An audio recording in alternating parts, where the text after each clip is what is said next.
Hoy en la entrevista recibimos a uno de los analistas más renombrados de América Latina. Nacido en Uruguay, doctor en Ciencias Políticas de la Universidad de Carolina del Norte, Chapel Hill, y académico de la Universidad Católica de Chile. Autor de varios libros, el último de ellos, Democracia Muerta. En la entrevista le damos la bienvenida a Juan Pablo Luna. Estamos junto a Juan Pablo Luna. Juan Pablo, bienvenido a la entrevista. Muchas gracias, Daniel. Juan Pablo, hablamos mucho acerca de lo que está pasando con estos liderazgos autoritarios. Trump ha ganado las elecciones en Estados Unidos, tenemos el caso de Milei, de Bukele. Pero tú consideras que la cosa es un poco más profunda, que hay cosas que no tienen que ver solamente con quién gana las elecciones, con la política institucional, que está mucho más de fondo en esta crisis. ¿A qué te refieres con eso? Mira, sí, obviamente los liderazgos autoritarios son problemáticos y nos tienen a todos nerviosos, digamos. Pero básicamente lo que yo trato de argumentar es que esos emergentes, digamos, es como la punta visible del iceberg. Y debajo de eso lo que hay son cambios muy profundos en cómo se organiza la sociedad, en cómo la gente, digamos, orienta su acción pública y privada en la sociedad. Por un lado, ¿no? Hay una sociología política que cambió muy fuertemente en las últimas décadas. Por otro lado, hay cambios en términos de cuánto poder tienen los estados, ¿no? Que tienen menos poder que antes, ¿no? Están desafiados desde abajo y desde arriba por distintos tipos de fenómenos y de actores. Y sin, digamos, dados esos cambios en la estructura social, en el poder del Estado, el argumento es un poco que los partidos políticos, que eran los que vertebraban el conflicto en las sociedades democrático-liberales, se nos han caído y se nos han caído sin reemplazo, sin posibilidad de reemplazo. Y en ese vacío surgen estos liderazgos, ¿sí? Pero también tenemos alternancias más bien poco efectivas y poco capaces de reordenar el naipe de forma tal de volver a generar gobernabilidad, legitimidad en la sociedad contemporánea. Partamos por explicar cuáles son esos cambios profundos que tú ves en la sociedad y que están impactando de alguna manera o volviendo hasta cierto punto inviable la forma en que estábamos ejecutando la democracia. Ahí hay de todo un poco, ¿no? Hay procesos que tienen que ver con la individuación, ¿no? Con la erosión de mecanismos, digamos, o grupos intermedios, como por ejemplo los sindicatos, las asociaciones barriales, ¿sí? Eso por un lado. Por otro lado, una muy fuerte segregación y segmentación socioeconómica que hace que en sociedades muy desiguales como las nuestras, digamos, estoy pensando más bien en América Latina, no haya casi bienes públicos, ¿sí? Por ejemplo, la escuela, ¿sí? Donde se encuentren gente que proviene de distintos sectores sociales, que tiene, digamos, distinto tipo de trayectoria familiar, etc. Sin bienes públicos, ¿no? La política es sobre disputas respecto a bienes públicos, ¿no? Y la política se ordena cuando discutimos cosas como la escuela, la salud, ¿sí? Las pensiones eventualmente. Cuando todo se vuelve más individual y más segmentado, ¿sí? Es muy difícil agregar intereses, representar intereses en la sociedad. Y eso hace que instancias de participación, incluso de sentido social, tú nombrabas los sindicatos, hablábamos de los partidos políticos, podríamos agregar, por ejemplo, las iglesias. Por supuesto. En fin, ¿no existen esas instancias que puedan vertebrar la suma de los individuos para ir generando instancias de diálogo, de conversación? Es cada vez más distinto, más diferente y cada vez más las instancias que tenemos unen a los similares, ¿no? Que son grupos cada vez más segmentados, ¿sí? Más específicos en sus intereses y menos capaces, digamos, de congregar mayorías o, digamos, coaliciones entre grupos más o menos grandes. Esto también se ve, y esto es algo que a mí también me importa subrayar en términos de los cambios sociales, por ejemplo, en el rol de las redes sociales y el efecto de las redes sociales, que no solo es el de segmentación, ¿no?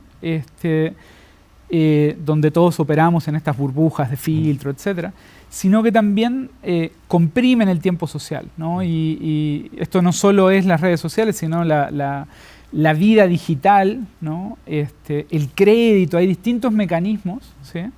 Que hacen que los mecanismos de que antes posibilitaban estirar el tiempo social, ¿no? Y le posibilitaban a la política estirar el tiempo de la sociedad, hoy sean muy difíciles de implementar.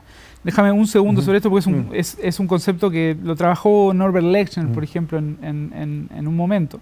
Él decía, bueno, la forma en la cual los políticos logran ser legítimos, ¿no? Y por tanto tener poder, ¿sí?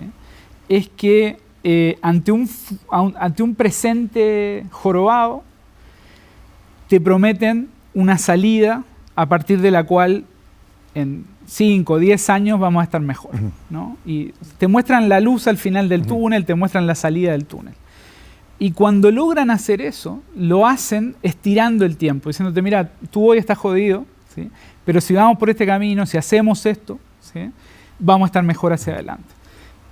Hoy los políticos no pueden estructurar el tiempo hacia adelante, más bien viven en una crisis de ansiedad respondiendo a el escándalo del día, a la controversia del día o la controversia del día anterior, ¿sí?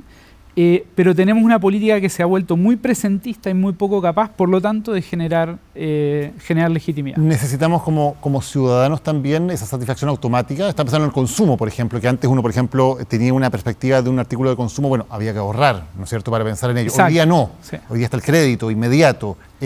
¿Eso también hace que como ciudadanos también dejemos de tener una perspectiva un poquito más de largo plazo? Absolutamente, y yo menciono eso como un cambio fundamental también. O sea, nosotros cuando éramos chicos ahorrábamos durante meses o años incluso, digamos, para obtener algo que eventualmente quisiéramos tener. Hoy tenemos una cultura, digamos, de la inmediatez, ¿no? También, por ejemplo, incluso si uno lo piensa a más corto plazo, antes nosotros íbamos a comprar a distintos lugares, ¿sí?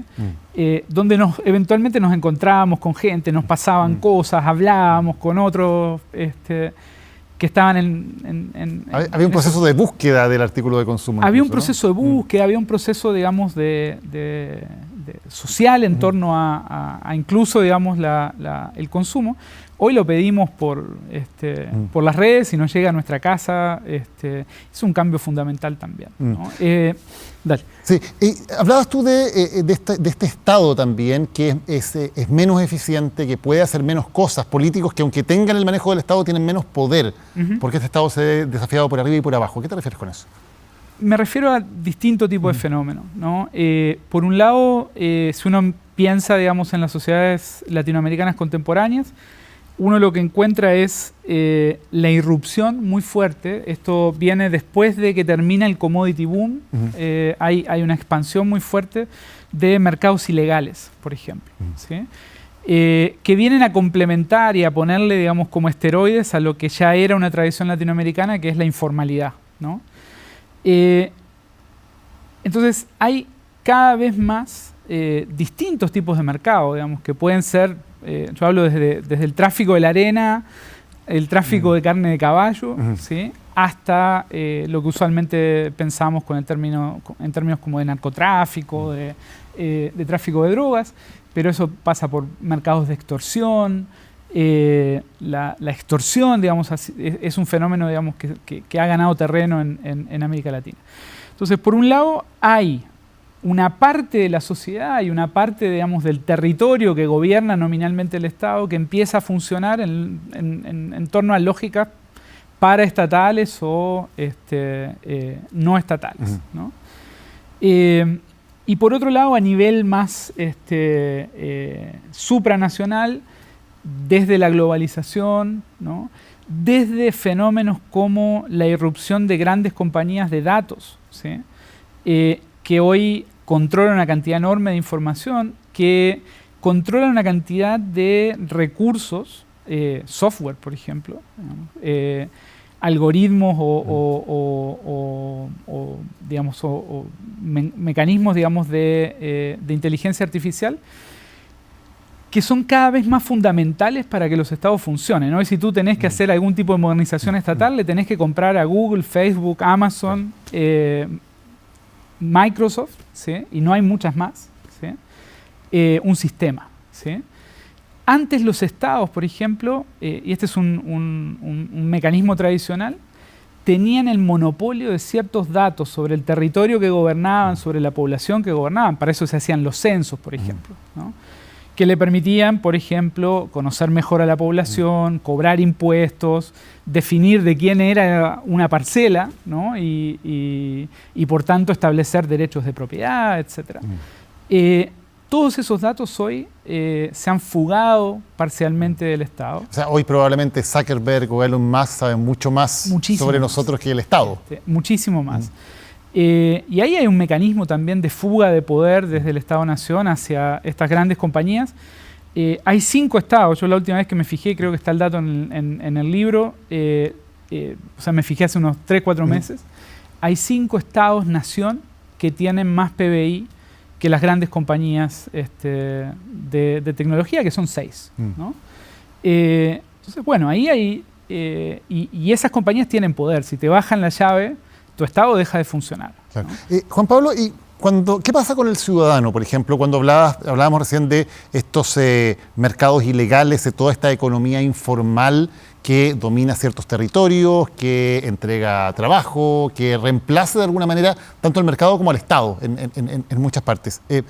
¿Cómo se vuelve la relación del ciudadano con el Estado, con la democracia, con los políticos, cuando él dice, bueno, en mi vida finalmente, para obtener servicios, para consumir, para obtener trabajo, no tiene nada que ver con lo que está haciendo el Estado? Depende de mi relación con agrupaciones informales o ilegales, que son las que realmente dominan el territorio en que yo me muevo. ¿Cómo queda la relación de ese ciudadano con el Estado del que supuestamente forma parte? Bueno, ahí hay 2 cosas. O sea, yo creo que por un lado está eso, que es bien contemporáneo, ¿no? O sea, es toda esta idea, digamos, por ejemplo, del precariado, ¿no? O sea, una masa laboral que hoy trabaja en torno a las plataformas, ¿no? Plataformas que el Estado no puede regular, ¿no? Nadie se anima a regular mucho Uber, Airbnb, digamos, Rappi, etc. Y es un fenómeno contemporáneo, digamos, donde hay una economía informal con base tecnológica, ¿no? Y por otro lado, yo creo que tras 40, 50 años, digamos, de la democratización en América Latina, la democracia llega a la región con la promesa no solo, digamos, de un régimen democrático liberal en términos de institucionalidad política, sino también con una promesa de incorporación social. Hay una frase muy bonita de Raúl Alfonsín cuando asume, que tú la citas, ¿no? Que él dice, bueno, con la democracia no solo se vota, sino que se come, se educa, ¿no? Se cura, ¿no? O sea, la democracia, y ese es cuando comienza esta primavera nuevamente democrática. Eso es en el 83. En el 83 asume Raúl Alfonsín, entonces él dice, claro, esto no es solamente una cuestión teórica de derechos, sino que cosas súper concretas, digamos, el pan lo trae la democracia, por decirlo así. Y es como esta promesa de incorporación, ¿no? Y yo creo que tras 40, 50 años, digamos, de democracias que funcionan, digamos, institucionalmente, pero siguen siendo muy desiguales, donde esos derechos que se suponía traía el nuevo régimen político siguen siendo distribuidos muy desparejamente, donde quien vive en La Pintana, en el caso de Chile, tiene acceso a salud, educación, vivienda de muchísimo menor calidad que quien vive en Las Condes, aún estando y ganando más o menos lo mismo en términos de ingresos y estando muy cerca en términos territoriales. Eso va generando frustración, va generando un sustrato de descontento que eventualmente se expresa en no necesariamente digamos, en virajes electorales o en grandes movimientos electorales, pero sí en cosas que, por ejemplo, se ven en la Argentina de Milei, ¿no? O sea, gente pobre, muy pobre, a la cual debiera beneficiarle que el Estado se meta en sus vidas y trate de mejorarles las condiciones, que dice, yo no quiero saber nada con el Estado, ¿no? A mí no me cobren impuestos, déjenme trabajar, no me controlen, ¿no? Entonces, de alguna forma, los estados latinoamericanos, ¿sí? Y esto es muy central para las izquierdas, por ejemplo, porque las izquierdas piensan, digamos, el Estado como una de las palancas fundamentales para empujar el desarrollo.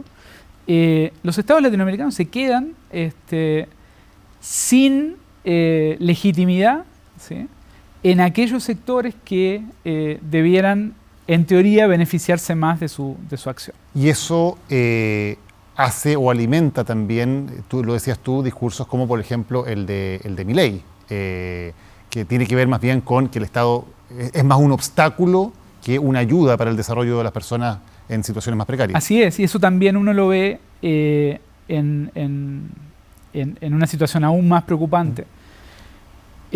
Cuando el Estado falla, por ejemplo, en la provisión de seguridad, ¿no? O sea, hoy tenemos, por ejemplo, en el caso de Río de Janeiro, se calcula que un 40% de la población, más o menos, vive bajo el control de distintos tipos de estructuras paraestatales armadas que ejercen lo que se denomina gobernanza criminal, ¿no? Hay de distinto tipo y tono ideológico, desde algunas, digamos, más asociadas a los partidos de izquierda, otras asociadas al bolsonarismo, ¿sí? Algunas asociadas a las bandas carcelarias que manejan, por ejemplo, el narcotráfico, otras más en formato de autodefensa, ¿sí? Ahora se está empezando a configurar un nuevo tipo de actor que son las brigadas neopentecostales, ¿no? Son autodefensas neopentecostales que mezclan una cuestión valórica con la capacidad de imponer el orden en un territorio, ¿no? Y la gente se siente mejor gobernada, ¿sí? Baja la violencia, ¿no?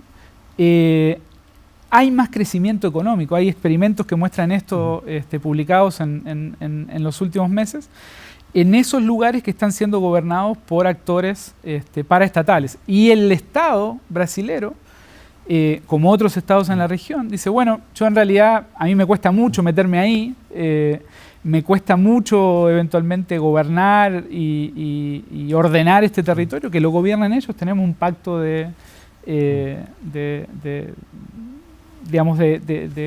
para compartir el poder, ¿no? Ahora, en ese escenario también se entiende mejor el atractivo que provoca un modelo como el de Bukele, que lo que dice básicamente, sí, el Estado sí puede ser eficiente, sí puede proveer seguridad, aunque sea a costa de los derechos, de las libertades, de concentrar el poder en una sola mano. De la democracia. De la democracia, finalmente, ¿no? Pero es un modelo que resulta atractivo desde ese punto de vista, es decir, que hay un Estado que sí es capaz de intervenir y mejorar la vida diaria de los ciudadanos. Sí. ¿Cómo funciona ese discurso? Yo creo que es algo que, digamos, yo en el libro pongo en las contratapas, digamos, algo que escribí en el momento de la transición uruguaya. En parte porque a uno le cuesta criticar la democracia, ¿no? Pero creo que desde la ciencia política, desde la academia, desde las élites, ¿sí?, debemos hacernos cargo de las promesas incumplidas de la democracia, ¿no? Y de las promesas incumplidas de la democracia para los sectores a quienes la democracia más debiera beneficiar, ¿no? A mí respecto a Bukele, digamos, me dejó muy impresionado una entrevista que le hicieron a una almacenera, estuvo en Twitter, circuló hace 6-7 meses, en la cual le preguntaban, bueno, ¿cómo está el país?, ¿no? Entonces ella decía, bueno, a mi hijo se lo llevaron hace 2 años, tenía 15 años, no sabemos dónde está, él siempre estuvo acá conmigo, era un chico bueno, nos gustaría saber dónde está. Entonces uno dice, se queda, y inmediatamente la señora es como que se disocia y dice, pero nosotros estamos mejor, ¿no? Ahora puedo vender, no me cobran vacuna, no me cobran extorsión, puedo estar abierta hasta la noche, puedo salir en la noche y nadie me roba, ¿no? Entonces, cuando un régimen como el de Bukele genera algo así, ¿no?, en alguien que tiene a su hijo de 15 años preso hace 2 años y no sabe dónde está, ¿no?, quiere decir que ese régimen democrático que precedió a Bukele tenía algunas deficiencias importantes, ¿no? De las cuales hay que hacerse cargo desde la democracia. ¿Y cómo se hace esa respuesta, Juan Pablo, que tú también en el libro, de Democracia Muerta, el libro del que estamos hablando, eres bastante crítico de quienes centran el problema más bien en reformas institucionales, ¿no? Como que hay que cambiar el sistema electoral, por ejemplo, para evitar que haya más dispersión en los partidos. Dice, eso puede ayudar, pero no es el problema de fondo.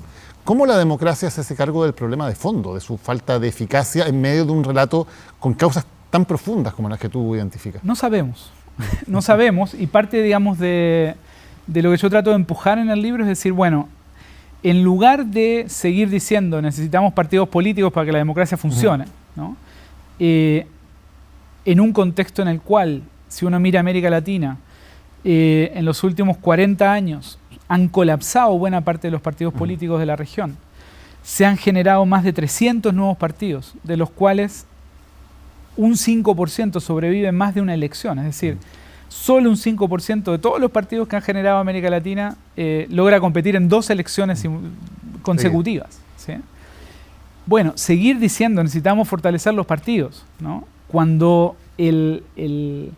esos partidos, digamos, donde funcionaron y cuando funcionaron bien, lo hicieron en contexto de sociedades industriales, en contextos de Estado-nación poderosos, con mucha soberanía, ¿no? Con capacidad de que partidos de signo diferente pudieran mover la aguja en términos de la política pública. Es un poco ilusorio, ¿no? Entonces yo lo que digo es, bueno, más que seguir tratando de ajustar perillas pequeñas, ¿sí? Debiéramos animarnos a pensar cómo compatibilizar, cómo podría funcionar, ¿sí? El ideal democrático liberal que todos, presumo, queremos preservar, ¿no? En un contexto en el cual la sociedad se te ha fragmentado, descentrado, individualizado de tal manera, en la cual el locus del poder se ha fugado desde el Estado-nación hacia ámbitos supranacionales y hacia ámbitos locales. Y Juan Pablo, de alguna manera eso, tal vez de una manera instintiva, parece estar en la mente de los ciudadanos cuando dicen, bueno, vamos a elegir a alguien que al parecer sí es capaz de ejercer el poder, que sí se ve como una persona poderosa, que es capaz de hacer que se muevan las cosas que la democracia no es capaz de hacer. Y de nuevo vamos a poner los mismos ejemplos, pero tenemos muy fresca la reelección de Donald Trump. ¿Qué crees que pasa allí? ¿Es su discurso finalmente? ¿Es su imagen de una persona que se va a saltar todas las reglas, va a hacer lo que sea necesario con tal de mover las cosas, lo que motiva a parte del electorado? Sí, yo creo que tiene un poco que ver con eso, digamos, por un lado, digamos, esta contraposición con el pantano, en el caso de Estados Unidos, el pantano de Washington, o con la casta, ¿no? Y esta fuerte, digamos, contraposición que digamos, se parapeta en el descontento de este desgaste de 30, 40 años, ¿no? Y por otro lado, creo que es la capacidad de vender, digamos, esta ilusión de soluciones, que en muchos casos, salvo excepciones muy puntuales, ¿no? Que sean en economías políticas muy excepcionales, tal vez Trump lo logre esta vez, ¿sí? Son liderazgos que se desgastan bastante rápido, ¿no? Por eso yo también argumento que está bien, esta gente nos asusta, esta gente es peligrosa, sobre todo en un país como Estados Unidos, donde tienen tanto poder y donde Trump ha concentrado tanto poder en esta última elección. Pero también son líderes bastante poco capaces de hacer lo que prometen, ¿no? Y por tanto sufren derrotas electorales bastante pronto también. También tienen el mismo problema, en términos de que el Estado tampoco es eficiente y el poder tampoco es el mismo. Entonces, nosotros pensamos, digamos, y es como que hacemos un vínculo muy directo entre estos liderazgos y una reversión autoritaria, ¿no? Cuando en general lo que pasa, si uno mira, digamos, el panorama un poquito más allá de los casos más resonantes, lo que encuentra es que son liderazgos que también logran mover poco la aguja. ¿Y qué te parece que dice sobre la sociedad estadounidense? Porque más allá de Trump, de que gane o de que pierda una elección, ¿qué hay de fondo en la sociedad de Estados Unidos? Una sociedad fuertemente quebrada, ¿no? Claramente quebrada en términos, si uno mira, por ejemplo, la diferencia entre los distritos rurales, las costas, ¿no?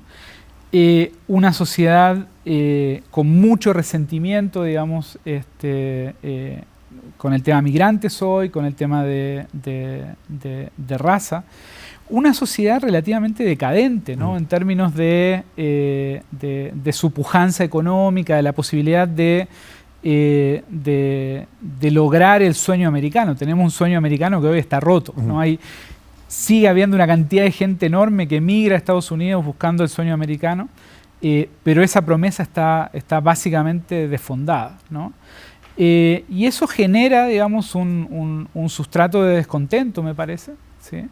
Que hace que figuras como la de Trump, ese tipo, digamos, de retórica, cunda como cunde en América Latina también, ¿no? Estamos viendo de alguna forma la latinoamericanización de la política gringa y de la política europea. Porque ves a Trump como similar a los caudillos latinoamericanos. Caudillo latinoamericano bien tradicional, ¿no? En muchos aspectos, ¿no?